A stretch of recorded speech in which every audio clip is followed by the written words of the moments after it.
Yo, what's going on, guys? Uncool Productions back here with another video. Today we're gonna be talking about this crazy transition that they did in the BlocBoy JB shoot video. It actually looks like this. We'll pull the video right here.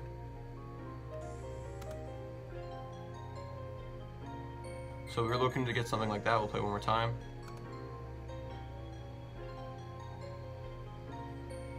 Yeah, guys, so I'm actually going to show you my take on how I did the transition effects. So I actually did it in Premiere. I used a little bit of After Effects, but just for a couple small things that really aren't too necessary. So I'm going to show you guys what my take looked like on it right now. So yeah, that's what it looked like. So let's get right into the video, guys.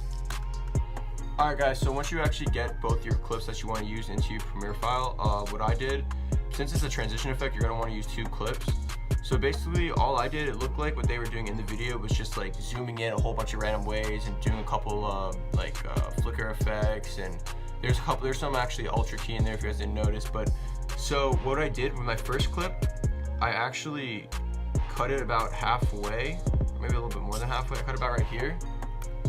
And then all I did was zoom in a whole bunch, and I went 3 frames over, and then I make a cut, and then 3 more frames over, make a cut, 3 more frames over, make a cut, and just keep doing that till you get all the way through your clip, guys. Like 6 or 7 cuts. I think that makes it look good.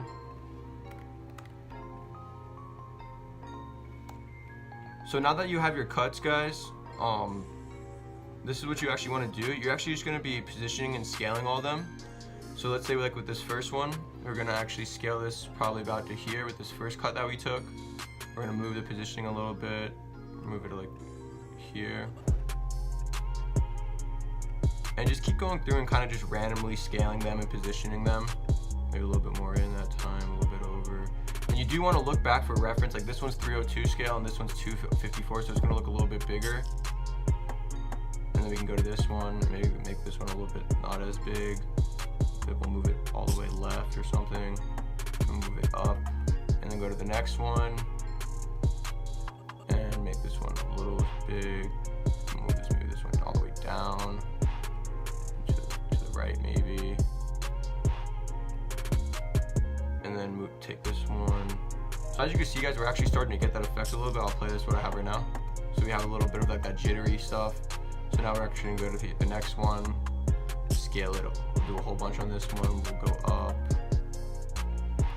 And this one. This is actually where, well, I'll show you guys one. So basically now just keep scaling it, guys. Keep just making your random like scaling and stuff. Make sure each one looks different from the last, not too much of the same. Take this one. Just do that one a little bit. To the left a whole bunch. Alright, so now you guys have positioned all of them. It should look something like this. There's a whole bunch of random like positioning stuff flashing up and like back and forth. So now what I like to actually do to make it look like kind of like that jittery effect, I actually look up Posterize time effect, and I'm just gonna drag it onto my first clip, and I'm gonna make it around like something like 7 probably looks good.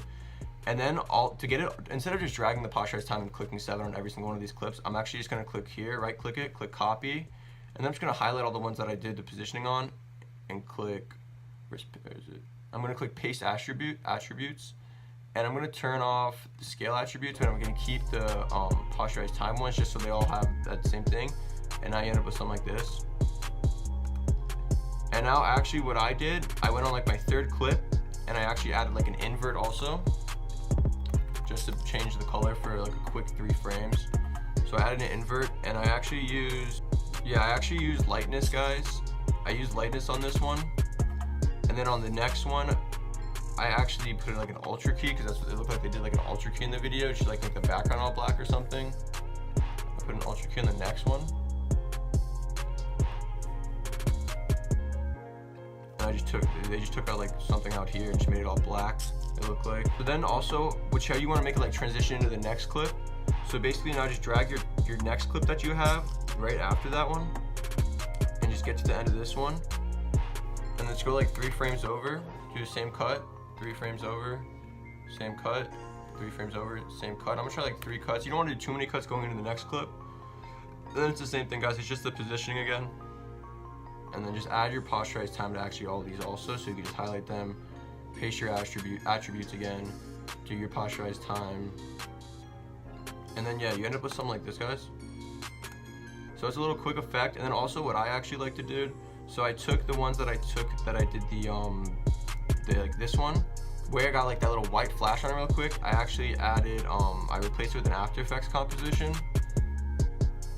Now boot up After Effects. Yeah guys, so once your After Effects is up, this is actually where I kind of added in like the super quick flash of light. Just name it like light flash. And I actually used a Sapphire plugin for this one. I think I used Flicker. Sapphire Flicker. And I just turned the amplitude just way up so it was super bright. And I just saved that. And then same thing with the other one. I actually like a couple flickers, like I did on this one too right before the clip transition. So I did the same thing. Highlight, right click, replace with After Effects composition. And I actually added a flicker to this one also. And I turned the amplitude way up so it's super bright. So you kind of see it like flashing into there. And then and then it kind of looks like this. And you kind of end up with something like that, guys. And also what I did, I also actually added a VHS overlay. So yeah guys, actually I just added a VHS overlay, and you can find so many VHS overlays online. There's so many different packs you guys can find. So I'm just gonna make sure it's the same size as what I'm working with. So I'm gonna right click it, I'm gonna click scale to frame size, and that's gonna make the same size as that. And I'm just gonna change the blend mode to something like screen. And now you can kind of just, it's very like, it's not too much, but you can kind of see that VHS overlay playing in the background. And you end up with something like that, guys. I also added a glitch effect onto it. Here, we can add the glitch effect too. And then you end up with something like that, guys. Just a quick little transition. It's really just all about keyframing and stuff. Not really too many plugins needed. Not really too much stuff actually went into this. It was just a lot of positioning and scaling and stuff. Just a lot of randomization of just scaling and keyframing. So yeah, guys, if this video did help you out in any way possible, please leave a like on the video, subscribe to the channel, follow me on Instagram if you already are not following me on Instagram. And I'll see you guys in the next video. Peace.